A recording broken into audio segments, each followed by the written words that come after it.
안녕하십니까, 알림이 황희두입니다. 지금 언론에선 계속해서 윤석열 얘기가 나오고 있습니다. 이게 뭔 단독 가치가 있는지 모르겠지만 동아일보에서는 윤석열 국민의힘 의원 30여 명 모임 가려다 취소, 이런 기사가 나왔는데요. 윤석열 씨는 최근 본인의 뜻이 야당 의원들에 의해 다르게 해석돼 알려지는 것에 대해 우려를 표하면서 참석을 보류한 것으로 알려졌다고 저렇게 전했습니다. 그게 어디서부터 어디까지 사실인지는 알 수 없지만 제일 중요한 것은 그럼 본인이 직접 입장을 밝히면 되는 겁니다. 저는 이걸 보면서 정말 웃겼던 게 윤석열 씨 본인이 직접 나서서 얘기도 못하고 저렇게 여기저기 간만 보고 있기 때문에 국민들이 지지하는 사람들마저 피로도를 느끼는 거 아니겠습니까? 오죽하면 윤스타그램 정치란 얘기가 나올 정도인데, 이에 네티즌들도 간만 보고 다닌다, 우유부단하고 아직도 검찰총장인 줄 아냐, 국민의힘에서도 윤석열을 모시려고 저렇게 안간힘을 쓰는 거 보면 약자에 강하고 강자에 약한 그런 면모를 알 수 있을 것 같다 라는 반응들이 이어지고 있습니다.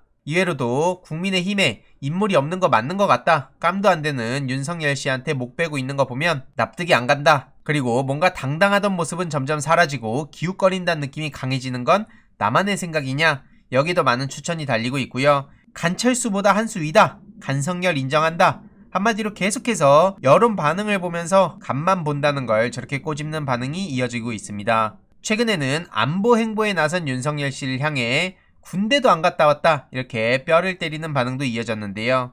윤석열 씨가 최근 안보 행보를 저렇게 보이면서 대권가도에 본격적으로 올랐다고 하는데, 이에 대해서 민주당에서는 정치 초년생의 행보로 보인다라며 안도하는 분위기가 지금 감지되고 있는 상황이죠. 다른 걸 다 떠나서 최근 문재인 대통령께서 한미 간의 동맹이 굳건하다는 걸 제대로 보여주고 왔습니다. 심지어 엄청 높아진 대한민국의 국격에 대해서도 많은 시민들이 감지하고, 이에 대해서 심지어 문재인 대통령을 비난하던 사람들조차 미사일 지침 폐기라든지 이런 점은 정말 극찬을 아끼지 않았는데요. 반면 윤석열 씨는 군대도 안 갔다 왔는데 저렇게 안보 행보를 보이면 대한민국의 안보가 탄탄해지는 겁니까? 저런 걸로 안보가 탄탄해지면 세상 사람들 다 대통령 할 수 있는 거 아닙니까? 핵심은 이외로도 본인이 뭘 해내겠다는 메시지가 전혀 없습니다. 앞서서도 보셨듯이 그냥 여기저기 간만 보다가 분위기 안 좋아진다 싶으면 그냥 와전됐다, 그런 일 없다, 왜곡이다 이러고 분위기 괜찮다 싶으면 그냥 가만히 있죠. 본인이 직접 나서서 메시지를 낸 건 없습니다, 제대로. 그러니 정치초년생의 행보로 보인다는 지적을 받을 수밖에 없는 거고요. 내공이 있는 줄 알았는데 전혀 아니다, 게다가 조금 있으면 출마도 쉽지 않을 것이다, 이런 비판들이 계속해서 이어지고 있습니다. 그리고 최근에 현충원 참배에 대해선 조국을 위해서 희생하신 분들이 분노하지 않는 나라를 만들겠다 라고 했지만, 검찰에 의해서 희생당한 분들이 분노하지 않는 나라를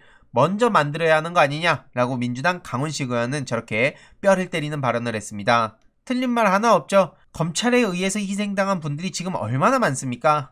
이에 네티즌들도 여태까지 좌빨이라면서 선동질하던 사람들 치고 군에 제대로 갔다 온 사람 없다, 이명박, 황교안, 윤석열 등등. 하지만 저렇게 오히려 선동질을 당하던 노무현 전 대통령 그리고 문재인 대통령은 이들과 전혀 다른 모습을 보이고 있죠. 심지어 이틀 전에 국민의힘 의원들이 현충원에서 저렇게 웃으며 셀카를 찍어서 이게 또 논란이 이어진 바도 있습니다. 태영호, 이영, 김기현, 박진, 다른 장소도 아니고 현충일날 국립서울현충원에서 저렇게 웃으면서 사진을 찍고 싶을까요? 말로만 안보 타령하고 말로만 잊지 않겠다고 하면서 저들은 저렇게 퍼포먼스 차원이란 얘기를 들을 수밖에 없는 겁니다. 아니, 상식적으로 생각해봐서, 그리고 이게 민주당 의원들이 이런 웃으면서 셀카를 찍었다면 언론이 얼마나 대대적으로 보도를 했을까요? 하지만 국민의힘한테는 그저 한없이 관대한 것 같습니다. 심지어 조선일보에선 단독으로 윤석열이 노무현 박근혜 구속수사 반대, 부친과 박근혜 유세장 찾기도 했다,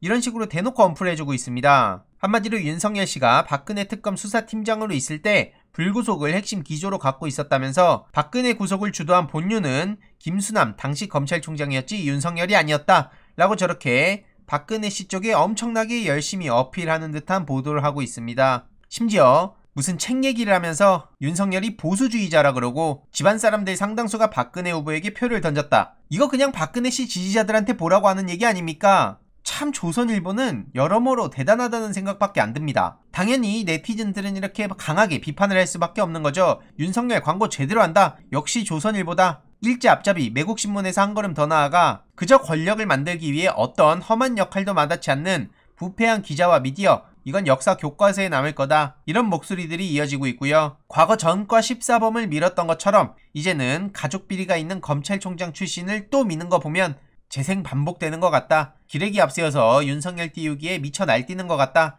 이런 비판의 목소리들이 엄청나게 이어지고 있습니다. 그럼에도 불구하고 눈 하나 깜짝 안 하죠. 이들은 그저 본인들이 정권을 가져가면 된다. 오로지 이 생각만 하는 것 같습니다. 그럼에도 불구하고 윤석열 씨가 너무나 간만 보면서 측근, 지인 통해서 얘기를 전하니까 중앙일보는 슬슬 윤석열 피로감 이러면서 경고를 날리고 있습니다. 석 달 동안 윤석열 씨가 주어가 되는 공식 메시지는 얼마 안 된다는 거고요. 계속해서 그를 만난 사람의 입을 통해 전해 듣는 방식이었다고 중앙일보에서조차 저렇게 경고를 날리고 있는 거죠. 그러면서 기사 하단부에는 대통령이 되겠다고 하는 사람이 계속 신비주의로 가겠다는 건 리더십 차원에서 바람직하지 않다라고 저렇게 비판을 하고 있는데 윤석열의 시간도 얼마 안 남았습니다. 계속해서 이런 모습을 보인다면 결국 지지자들은 지지자들대로 떠나갈 것이고 어떻게든 검증의 시간을 늦추고 싶겠지만 그건 불가능하다는 걸 다들 잘 아실 겁니다. 앞서서도 말씀드렸듯이 여기저기 간만 보고 다니는 게 간철수 생각난다. 안철수 씨가 지금 윤석열보다도 훨씬 더 인기가 있었고 훨씬 더 대중적이었다고 생각합니다. 비호감도도 초창기엔 훨씬 더 낮았다고 생각하는데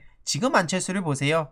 그만큼 대통령은 아무나 하는 게 아니다. 이런 생각이 들고요. 계속해서 소식 전해드릴 예정입니다. 그리고 굉장히 중요한 소식 하나 전해드리려고 하는데 어제 김양호 판사가 차마 상상도 할 수 없는 소리를 했습니다. 식민 지배, 강제 동원의 불법성은 국내 해석이다. 이에 엄청나게 많은 비판이 이어질 수밖에 없었는데요. 오죽하면 이런 기사가 나왔죠. 우리 법원 맞나? 일제의 불법 행위의 책임을 못 묻는다는 내용뿐만 아니라 대법원 전원합의체 판결을 거슬렀다는 점에서도 이건 엄청나게 많은 비판을 받고 있는 겁니다. 법조계 일각에서도 비상식적이란 비판이 나오고 있는데요.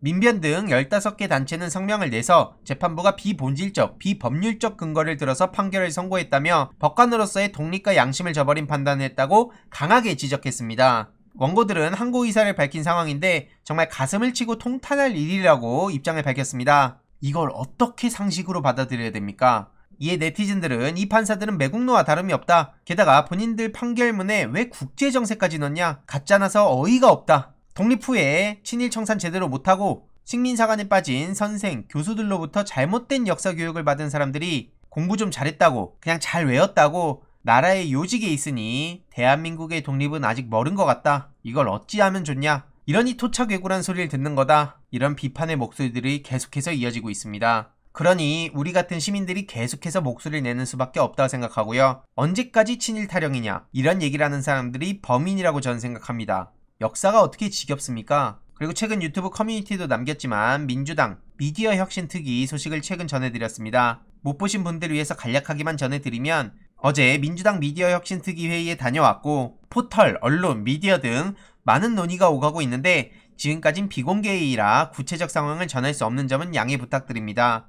핵심은 김용민 위원장님을 비롯한 특위위원님들의 가능한 6월 내 입법 의지가 매우 강해서 단호하게 결단하고 신속하게 추진하자는 취지에 발맞춰 저도 특히 온라인 시스템 체계 관련해서도 열심히 의견을 전할 예정이고요. 개혁 관련해서 걱정하시는 분들이 많이 계신 것 같아서 중간보고 차원에서 소식 계속해서 전해드리도록 하겠습니다. 이번 내용도 유익했다면 구독, 좋아요, 알림 설정, 멤버십 가입 정말 큰 힘이 된다는 점 말씀드리고 싶습니다. 이번 내용도 주위에 널리 공유 부탁드립니다.